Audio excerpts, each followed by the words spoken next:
Hello বন্ধুরা, আমি চম্পা blog থেকে ভিডিওটি করছি। আমি চম্পা বলছি।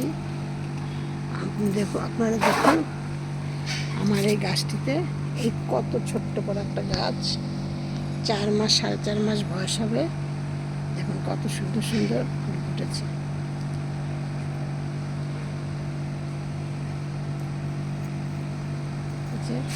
আমার অ্যাডেনিয়াম ফুল গাছে কত করি এসছে, থোকা থোকা করি এসছে সব।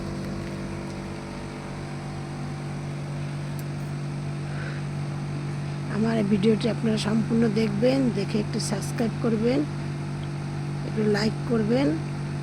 এবার বলছি আমি এই গাছটির গোড়ায় আমি কী দিই।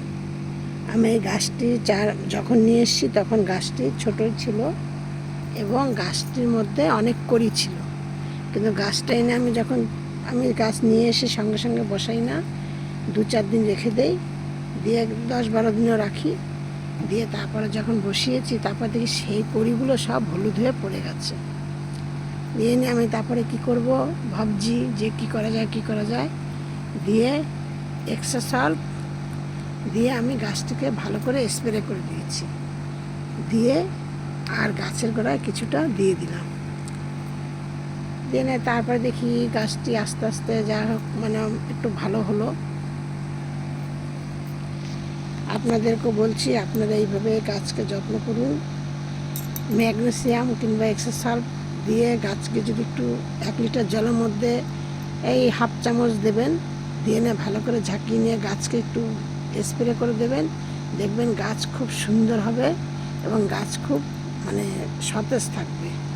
গাছ সতেজ থাকলে দেখতেও ভালো লাগে, আবার গাছে ফুল ফল সবই ভালো হয়। তবে আমি রাসায়নিক সার একদম ব্যবহার করি না, দিয়ে মাঝে মধ্যে করতে হয়। আমি বেশিরভাগই আমি ঘরোয়া জৈব সার তৈরি করি, সেই সব দিয়েই আমি গাছকে পরিচর্যা করি। দিয়ে নিয়ে এবার এই গাছটা যখন এরকম হয়েছিল তখন আমি দিয়েছিলাম, আমার ঘরে সব কিছুই আনা থাকে মোটামুটি। এবার দেখুন আজকে এই 4 মাসের মতো বয়স হবে গাছটি, 2খানা ফুল ফুটেছে। ফুল দুটো শুধু দেখুন, এখনো কড়ি রয়েছে, এখনো অনেক প্রচুর কড়ি আছে। এই যে থোকা নীল জবাটা কালকে বেশ বড় হবে, কালকে অনেকটা বড় হবে।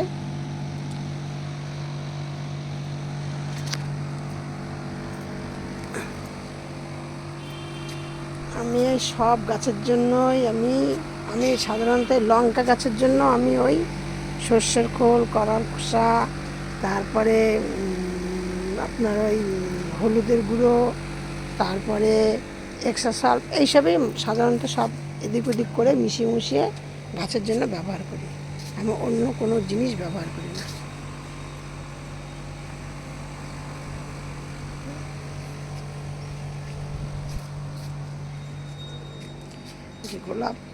যে গোলাপ গাছে প্রচুর কড়ি এসছে, প্রচুর। আমার পেঁপে গাছটা দেখুন টবের মধ্যে।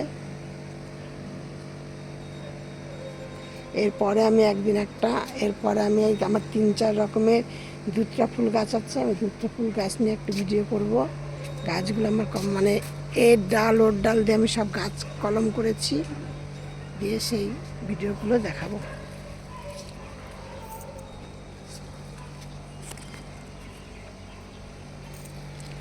দেখুন আমার অপরাজিতা ফুল গাছে কত ফুল ফুটেছে আজকে। শুধু একটুখানি এই ধরুন 10-12 দিন আগে গাছটির গোড়ায় আমি সর্ষের খোল, নিম খোল আর কলার খোসা ভিজিয়ে আমি একটু গাছের গোড়ায় দিয়ে দিয়েছিলাম।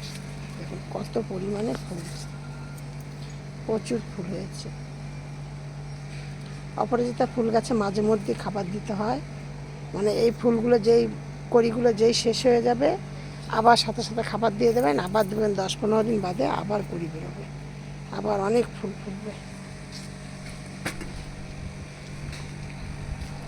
আচ্ছা, আমি সব ভিডিওর মতো আজকেও আপনাদেরকে বলছি, আপনারা সব ভালো থাকুন, সুস্থ থাকুন। আমার ভিডিওটি দেখে আপনারা একটু করে সাবস্ক্রাইব করবেন, আপনারা আমার পাশে থাকুন।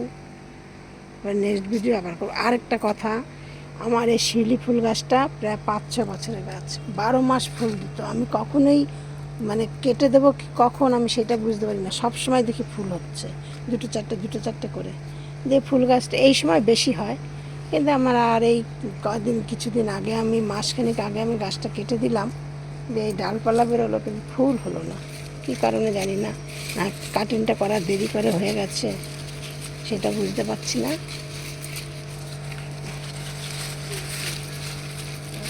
ফুলের করি আর এলো না, এখন জানি না কী হবে। রাখছি, নেক্সট ভিডিও আবার করবো।